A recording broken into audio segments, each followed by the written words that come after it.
शिकारी दिया पाया तो खुदा तेनू छुड़ावेगा।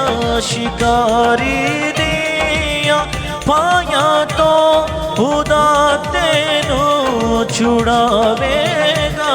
बाबा ते मारी भारी तो बाबा ते मारी भारी तो कदो तेनू बचावेगा। बाबा ते मारी भारी तो कदो तेनू बचावेगा।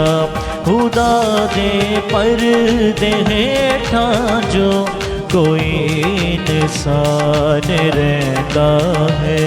खुदा दे खंभ दी छां हेठा ते ओ आराम पांदा है।